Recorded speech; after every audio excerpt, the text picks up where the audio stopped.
Reddit isn't where you go for a golf swing, though. That's the thing. But I think my swing got better. Either way, we're also going to be, Jason is also going to be taking lessons. And I'm going to come back. I really think I'm going to be in the positive next year. How much you want to bet right now, next year, I'm in the positive at American Century? I bet you, do you want to bet? The same bet I just hit bacon with. What was the bet? If I don't do it, I have to do a show in painted in blue. Yeah. Okay. What happens? And if I win, it's how much money? I don't like winning money. Then don't do money. Money is no fun. What do I get if I win? Then you have to do the show in blue. Oh fuck! I'm so in. You're getting in the positive. I cannot wait. You're not. I'm going to be playing it all safe, just playing bogey golf, and I'm going to be in the positive. I'm going to be sending you Blue Man Group photos all summer, all winter. For an entire year. I am so fucking just to remind you. I cannot wait to be in the positive next year. I fucking can't wait. A 50-point swing, a 52-point swing. I'm not even worried about it because I see the shots I hit. I see the shots I hit, and then I see these other Jamos hitting balls. I fucking know that I am better than these guys if I just try. And I'm going to fucking put the work in. I have nothing else to do, Travis. This is now my life. Okay, you're still playing football. There are other things for you to worry about. I have nothing else going on. I have unlimited time to get better at this sport. I am going to be positive, and I fucking can't wait. There's no way. I can't fucking wait. This will be the greatest swing of golf. It's going to be like my swing of GPA when Brian Kelly. So one year at Cincinnati, I realized. This probably shouldn't say this, but I realized I was probably never going to go into the corporate world. And I had this thing in my head where I was like, I'm either going to go play in the NFL or I'm going to become a coach. So these classes are kind of useless. Like, I don't know what I'm going to marketing classes for. I'm not going to go work in the marketing field. So I just stopped going to class and I failed a bunch of classes. And for a quarter at Cincinnati, I had I think it was a 0.6 GPA. They told me, Jason, they said, Jason, it's really nice. You won't be able to play football this year if you don't get this thing back into the positive. You'll be ineligible to play football. And that's when Brian Kelly at the next reporting of the end of the semester or the end of that quarter, he said, and in the biggest improvement in GPA that I've ever seen, Jason Kelce went from a 0.6 to Dean's List. I got a 3.8. Nice. Because then I started going to class again because I was like, oh yeah, I probably still need to play football. This would be the second biggest comeback of my life if we can get into the positive next year, and I think it's going to happen. I say we just bring New Heights to Tahoe and just get a houseboat, have some fun reporting, maybe grab some guests while we're out there. Don't try and set up all this shit to distract me from being in the positive. I already know what you're fucking trying to do. I'm just saying. I think it'd be fun. I'm going in bed. I'm going to be in bed by 10 p.m. Actually, I'm not because I'm still going to go to OSHA Stable because I got to repeat as the MVP ultimate thrower. I'm going to win most valuable thrower again, and I'm going to be in the positive. You know how fucking hard that is? This guy's fired up. We also found out, I found out I've never tried to snap a football or basketball between my legs. I'm really proud of this. Dude, you were fucking pumped. There's Jason Kelce. Bam, baby! The Eagles. He doesn't need a tush push. He just went down. That was third or fourth attempt. I did the first one. Absolutely electric. I did the first one fucking around. I was like, oh, wow. I could actually make this thing. That is very makeable. And this is right in the hot spot of my golf round. The hammy looked good right there. Well, it was tight. I'm just going to let you know, I almost pulled my hamstring again, looking between my legs. The thing is still not healthy. It's like riding a bike, Jay. It's like riding a bike. I actually got my hands on the side and gave it like a little flick. So it had that like little backspin going on. Like I was doing a potty shot. Potty shot, yeah. We were talking about that, Will Chamberlain. That's right. All righty. Trav, you also made some buckets. There's clips of you shooting lefty. Let's see these. Yeah, the right-handed jump shot isn't as smooth anymore. I got the labrum? Yeah. Or the AC? I think it's the AC. The AC is the one. So you just converted to left-handed? Like that's something that everybody else can do? Yep. Buckets. Oh my gosh. That was good. That was very good. That was fucking butter. That was so good. It's electric. That's impressive. Shout out to Mr. Turnbow for getting me to use my left hand as a kid. And all the right shoulder surgeries I've had. I've just naturally been using this left arm for all the fun shit. Yeah. So I know how to throw a baseball and right, left-handed, all that good shit. Either way, phenomenal time as always in Tahoe at the Yes, American sir. Century Championship. Very excited to come back next year if we're invited. I don't know at what point they stop inviting you if you're that bad at golf. But No. It's not about the golf. It's not about the golf. Nope, it's not about the golf. Isn't the whole thing about golf? I think kind of. How many fans can we hit with golf balls before they just from a liability standpoint, they're like, Kels, we can't. Did you catch one this year? I hit, yeah. You've hit somebody with like drives or like 2 irons before. I haven't hit anybody with a drive. Okay. I went off a tree and I hit a guy in the neck this year. Yeah. Sorry, but blame the tree, not me. I caught one thin and hit a lady in her foot. She saw it coming right at her, though. There was no reason she shouldn't have got out of the way. Which, by the way, thank you for getting in the way, because that was no way I was saving bogey. She didn't stop that ball right there.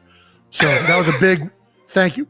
To anybody who's at the American Century Classic, if you think you can take it, if you're at bat and you think a walk, like getting guaranteed first base, especially you just kind of sit there and you just let the ball hit you, right? Yeah, you get a free pick. If you think it's coming in with a relatively low speed, you think you could take it someplace outside of the head and be okay, do the celebrities a solid. Just take it and let the ball be closer to the field.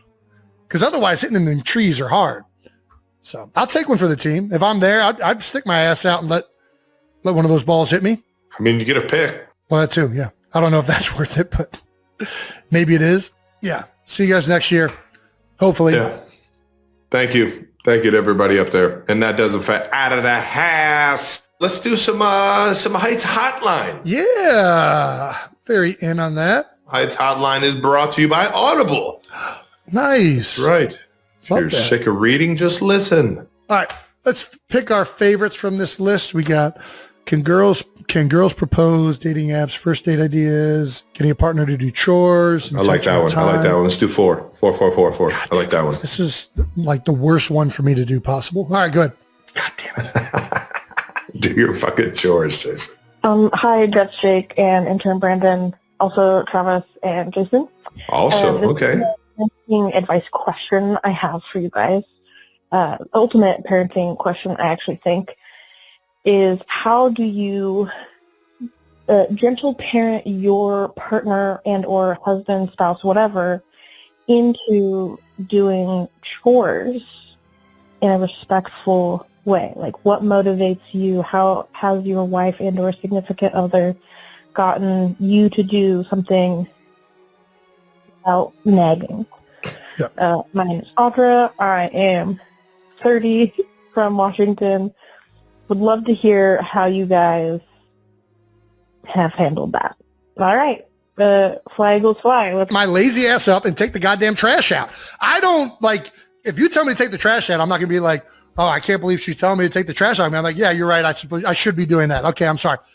I like the nagging and I need it because I get caught in my own thoughts and I forget to do things. I'm like, oh, I'll get to that later. I'll go do this. I'll do Big it in an hour. procrastination. I'll do it in 2 hours. It's the Kelce way. We think a lot about shit that kind of doesn't really matter, but in our mind, we wander. We wander into possibilities. And I am constantly telling Kyla, please, just tell me to do these things. And she's like, Jason, I don't want to tell you to do these things. And I'm like, I get that. I'm just letting you know it's not going to get done unless you tell me to do it. Like, if you're like, Jason, I got a bunch of trash bags. Can you please take them out? I'll take the trash out and I will have zero, I can't believe she's making me do this. I'll be like, okay, yep, you're right. I should go do this. So I am pro nagging. I think nagging is a great thing to do. If you have a spouse that is against nagging of things that he should be doing, you got a shitty husband. I don't know what you want me to say. Like, if he's already had things that he's supposed to be doing and he's not doing them, he's the issue here, not you tell him to do his fucking job. I like coaching. I've been coached my whole life. I want people to tell me. Otherwise, I need that. I need that coaching. I should be better. We're coachable guys. I acknowledge Jason should understand when there's full trash bags on the fucking kitchen floor that I'm supposed to pick them up and take them outside. But sometimes Jason says, I'll get to that later. I'll get that in a couple minutes, which is not right. If you have a spouse that is, grew up on sports, a big believer in being coached. Yeah. Just get a whistle. Get a whistle, snap him out of his fucking his thought process. Not gonna lie, I kind of like this idea. I've not incorporated Everybody this. knows a whistle in like somewhere like a house is like an alarming thing. Like, what the fuck is this? It's like, yo, trash. Yeah. I told you about 3 times, son. Get your ass over there and get the trash. Yeah, and a lot of times it's just the first time. Like, if you just tell me it's there, that's the cue to me of like, okay, Jason, do your fucking job. Take this goddamn trash out. Yeah. That's not your job as the spouse at all. Get a whistle. I woun't be worried about being nagging. Now, if you're nagging about things that you shouldn't be nagging about, then yeah, that could probably get a little annoying to the husband. But if this is things that he should, or boyfriend or whoever you got going on, or girlfriend, I don't know what your situation is, lady. But I think that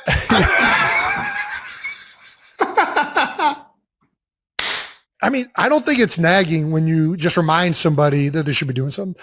I say this though, I have never ever, and I will never ever tell Callie to do something around the house because it's like, I don't know, she does enough. So it's like, yeah, if something doesn't get done, it's like, yeah, well, I should be helping out on this. Tell me what I can do because I am worthless unless you tell me that.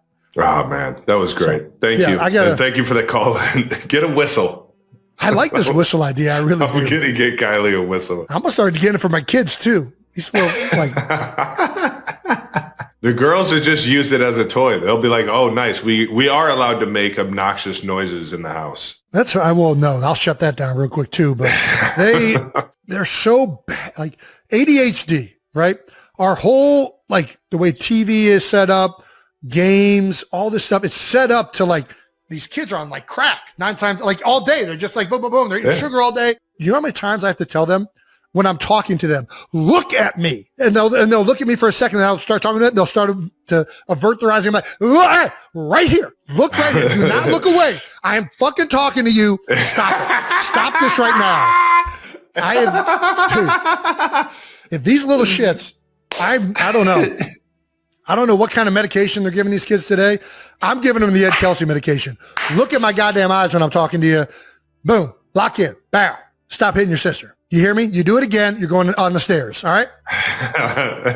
Where are we at? I don't know where we went with that. Let's go. Hell of an honor, hell of an accomplishment, man. One of the best tight ends. Recently just got paid as the best tight end, which I'm proud as hell of him, and couldn't be a better guy and one hell of a fucking football player. So Trey gets my stamp of the week, baby. All right, and that does it for Stamp of the Week. Again, Stamp of the Week is brought to you by NHL on TNT. Again, don't miss the NHL Winter Classic between the Rangers and Panthers, January 2nd on TNT. Let's get into some no-dumb questions. All right, what do we want to hit? We got some no-dumb questions. Would you rather be forced and tortured catching Kelce on a loop for the rest of your life or get Brazilian waxed like Jason? I'd rather get Brazilian waxed. Yeah, just rip it off. Are you kidding me? Yeah, easy decision. By the way, the guy that maybe not Brazilian wax, but a guy fucking we've mentioned Fitz multiple times. Did you see him? Just got waxed. Did you see him get waxed on TV, dude? I did. And that's chest. I think chest might be worst. Dude, it's so tender. Especially if you like the hair's been there for a long time. You get around that areola? Oh baby. Baby. That thing might rip off. That thing might rip off. It's so tender. Nobody wants to be walking around out here with no nips. Yeah. All right. But I'd rather just get my gooch waxed. What was your favorite gift you've received for Christmas this year? This goes out to Jake and Brandon as well. Happy holidays. My favorite gift is from Kylie. She submitted. So I liked a tweet from Kevin Nealon the other day, who is now doing paintings. I don't know if you're aware of this, but on Twitter, he has painted a bunch of celebrities in a very creative way, and he was releasing them in like almost like a sweepstakes kind of style. Like you submit your name and email, whatever. And if your email gets picked, you get a chance to buy the prints. And Kylie won one of them. So I'm going to be getting an original Kevin Nealon print. The best gift that I got was from Taylor. But it gives away things that we're trying to keep in-house. So not going to say it. And I love you, Tay, but Austin got me a great gift as well. So the Swifts, good gift givers. Good They are great. They are great gift givers. Oh, Patrick Mahomes got the rest of the offense. Some PlayStation 5s and a portable PlayStation, like a suitcase that has a screen and an area you could put the PlayStation. It's like a portable like gaming suitcase. Oh, wow. From Poga. Yeah. That's cool. I really hope my girls get into video games because I have not ever, we moved into this house in 2018 and I've never hooked up a video game console. Like I miss playing video games and I just don't have the time to really do it. You know, it's a fun one for everyone. What's that?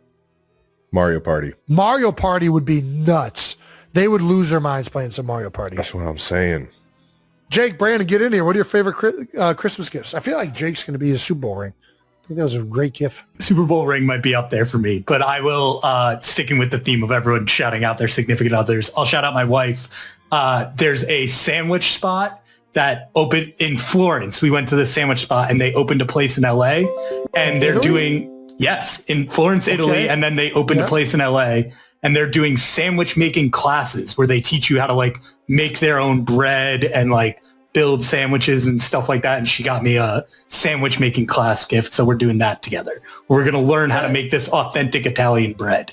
I'm happy for you, Jake. You know, you're going to learn how to make a sandwich. We're a very big pro bread making podcast, and I'm very hyped on this gift. Okay, Jason, shut all over it. Go ahead. If I gave that gift to Kylie Kelce, that was hey, go learn how to make a better sandwich. Like that was not going to go over very well. I knew exactly where this was going. It's better that the rules are reversed for sure.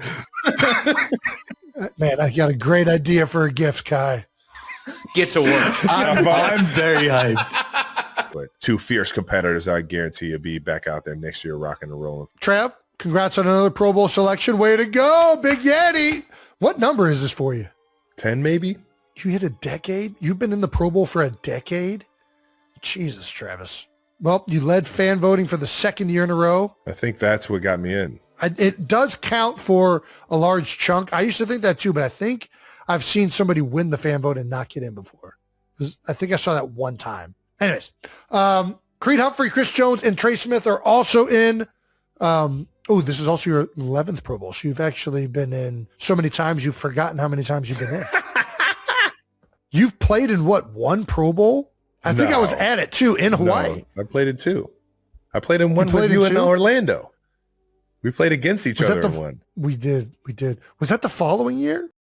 As the final seconds ticked away on a chilly Sunday in Las Vegas, the Kansas City Chiefs sideline was a picture of frustration and fatigue. Their 14-12 loss to the Raiders didn't just close out a season. It closed out an era. 11 years of playoff football had become a way of life in Kansas City. Banners hung, confetti fallen, and heroes made. But now, after 6 straight losses to end a bruising campaign, questions far heavier than the scoreboard numbers swirled in the Missouri air. Travis Kelce stood at midfield, eyes scanning the fading lights, perhaps for the last time as a Chief. The future, always uncertain in the NFL, suddenly felt more unpredictable than ever. Kelce, at 36, was still rewriting the tight end record book, hitting 13,000 career receiving yards faster than anyone before him. He had once again been the team's most reliable weapon, leading in catches, yards, and touchdowns. Yet, as he gathered with teammates in the locker room, the conversation was less about stats and more about legacy, transition, and the passage of time. There was a different kind of chatter echoing through Arrowhead now, one that couldn't be drowned out by crowd noise or the thump of the drum line. Off the field, Kelce's romance with Taylor Swift had made him a household name even beyond football's borders, fueling speculation that he might soon trade touchdown spikes for spotlights and red carpets.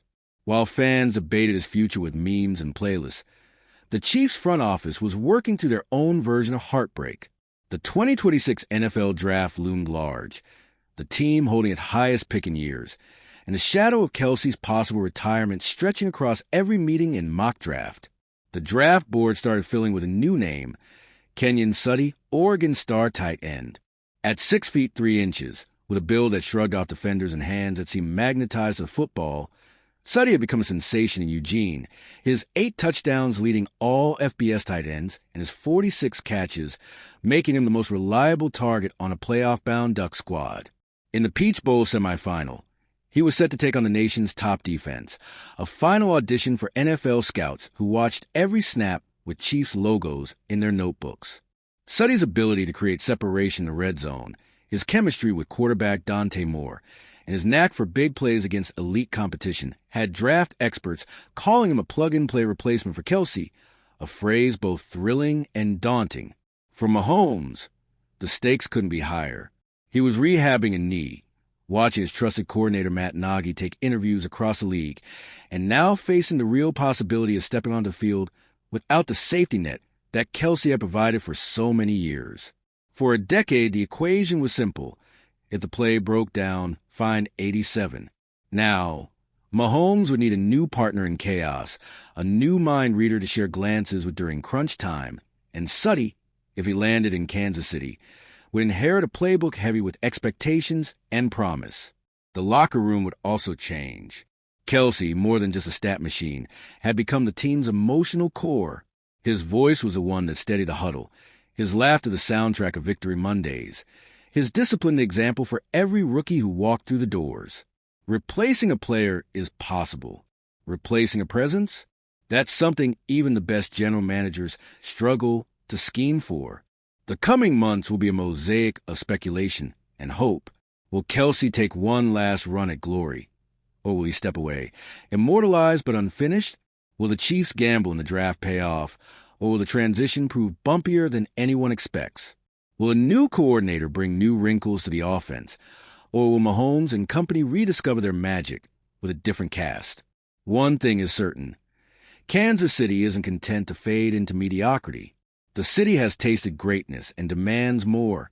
The number 9 pick, the rehab of a superstar quarterback, the hunt for the next big thing at tight end. These are the threads that will weave together the next chapter of Chiefs football. Fans may still mourn the ending of a streak, but if this franchise has proven anything, it's that adversity is merely the prelude to reinvention. In the NFL, legends depart and new icons are born under the same lights. All that's left now is to see who will seize the moment when the next season begins, and whether the roar inside Arrowhead will once again shake the foundations of the league.